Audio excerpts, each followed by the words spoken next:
पारिवारिक रिश्तों में जब लड़ाई झगड़ा होता है तो उसका अंजाम कैसा होता है। ईंट पत्थर इस पे बरसाए गए हैं। मामला ये था कि जो हमारे सामने वाला घर है, बराबर वाले घर है, ये मेरे सगे भाइयों के हैं। से जो है आपराधिक मामलों में संलिप्त काफ़ी दिनों से रह रहे हैं। एक झगड़ा हुआ था यहाँ नल्लड़ में, जो दोनों पार्टी सगे भाई हैं आपस में। एक वक्त ऐसा था जब अड़ोस पड़ोस के लोग ऐसे रहा करते थे जैसे एक ही परिवार में और एक ही पिता के जन्मे हुए बच्चे हैं।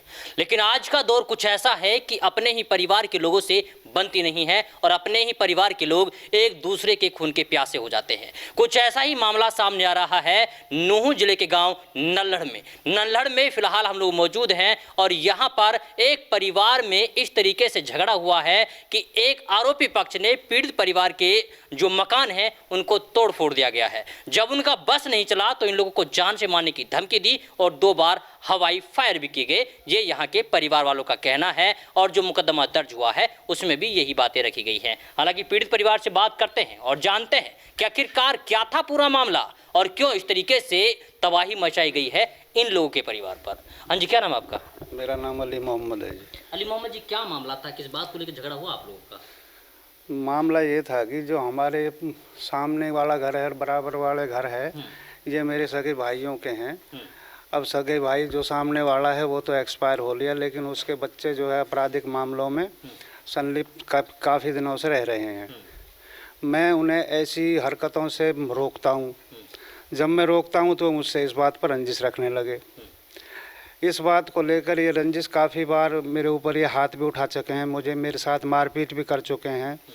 हमारी दुकान है वहाँ मेडिकल कॉलेज पे, पैथोलॉजिकल लैब, सारा पैथ लैब के नाम से, वहाँ भी इन्होंने 2 महीने पहले हमारे ऊपर हमला किया था। लाठी डंडे लेकर हमारी दुकान के ऊपर चढ़ गए। हम पुलिस में गए तो आपस में 4 आदमियों ने बैठ के वो फैसला करा दिया।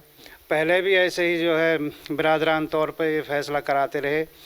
हम इनकी बातों को ऐसे इग्नोर कर जाते हैं, घर परिवार के बच्चे हैं, कभी सुधर जाएंगे। लेकिन सुधरने की बजाय इन्होंने साजिश के तहत 28/11/2020 को रात के 9-10 बजे के करीब हमारे ऊपर जो है ये 5-6 आदमी, सलमू, आरिफ, अरशद वगैरह, ये हमारे घर में घुसाए। मेरा गला दबा दिया, मेरे बच्चे के पैर पे, लुकमान के पे लाठी मारी और मेरी जेब से 4500 रुपये छीन कर लेकर भाग गए और बंदूक दिखाई, मेरी कनपट्टी पे लगा दी कि तुझे जान से मार देंगे। बाहर जाकर इन्होंने 2 बार बंदूक से फायर किए। इस तरह की हरकतें बार बार करते रहते हैं। फिर भी हमने पुलिस को फ़ोन किया, पुलिस आ गई।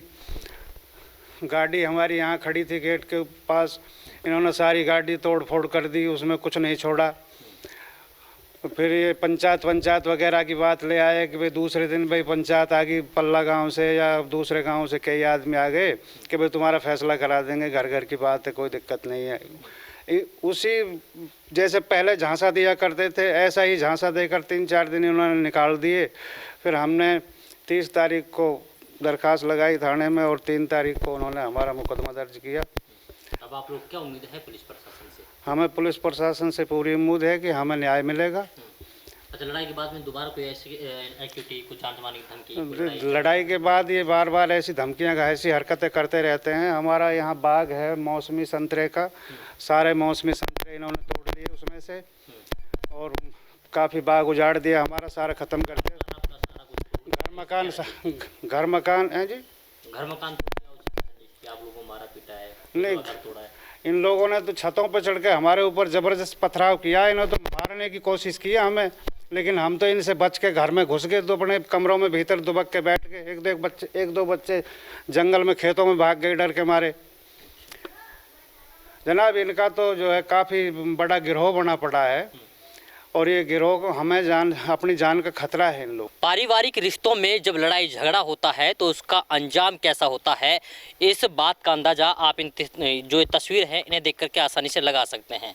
क्योंकि एक ये मकान है, इसको किस तरीके से तोड़ा गया है, फोड़ा गया है, ईंट पत्थर इस पे बरसाए गए हैं। ये मंजर अपने आप में बड़ा भयानक है और इस जो शीशे हैं इन पर कहाँ से वार किया गया है वो मैं आपको दिखा देता हूँ कि ये दूसरा मकान है, वहीं दूसरे परिवार के जो लोग हैं उनका मकान जस्ट सामने है, यही वो जगह है जहां से ईंटें पत्थर चलाई गई और इन शीशों को तोड़ फोड़ दिया गया। इसके अलावा नीचे की तस्वीर क्या है, आइए आपको वो दिखाने की कोशिश करते हैं। जब इस मकान में हम आते हैं, जो पीड़ित परिवार का मकान है, उसकी तस्वीर कुछ ऐसी नज़र आती है। यहाँ पर पूरी तरीके से शीशे टूटे हुए हैं और ये शीशे उन्हीं पत्थरों से टूटे हैं जिन पत्थरों से जो आरोपी पक्ष है उन्होंने इस पर वार किया था। ये तस्वीर ये दर्शा देती है कि अगर ईंटा पत्थर किसी इंसान को लग जाता तो शायद वो इंसान हमेशा हमेशा के लिए इस दुनिया को अलविदा कह जाता। इस लड़ाई में किस तरीके से जो घर का सामान है उसको तोड़ा गया है वो आप देखिएगा कि ये वॉशिंग मशीन है जिसमें शायद ईंटा पत्थर लगा होगा और ये अंदर से टूट गई है। इसके अलावा ये अब पूरी तरीके से क्षतिग्रस्त है।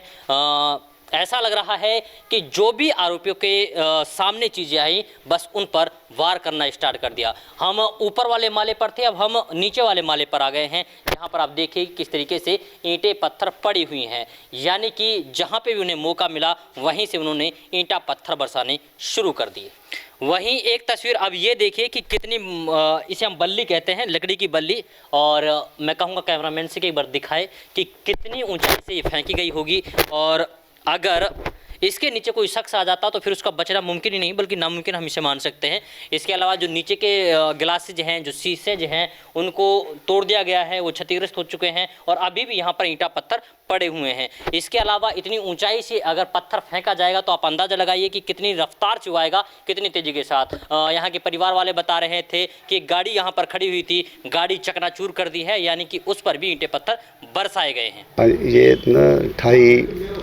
28/11 को एक झगड़ा हुआ था यहाँ नल्लड़ में, जो दोनों पार्टी सगे भाई हैं आपस में, तो उनका कोई दगड़ी का रौला था आपस में। तो दगड़ी पे मिट्टी डालने के ऊपर थोड़ा तू मैम हो गई थी। उसके बाद इनके आपस में घरों में रोड़े राड़े चलाए, एक दूसरे को चोटें मारी है, जिसमें हमने अली मोहम्मद के दरख्वास्त पे मुकदमा दर्ज कर दिया है और तफ्तीश अब जारी है। ये 7-8 आदमियों के खिलाफ है, तो बाकी उन्होंने कुछ अन्य भी दिए हुए हैं नाल। अच्छा, तो जैसा आगे तफ्तीश में आएगा हम करेंगे और इनको अरेस्ट करके अदालत में पेश करेंगे। अभी तो कोई अपराधी पकड़ा गया है? नहीं, अभी कोई नहीं पकड़ा गया अपराधी। अभी जांच चल रही है? अभी जांच चल रही है। वो जो उच्च अधिकारियों को इसके बारे में सारा नॉलेज है, उनके भी जल्दी अपराधी गिरफ्तार जल्दी गिरफ्तार करके हम इनको अदालत में पेश करेंगे।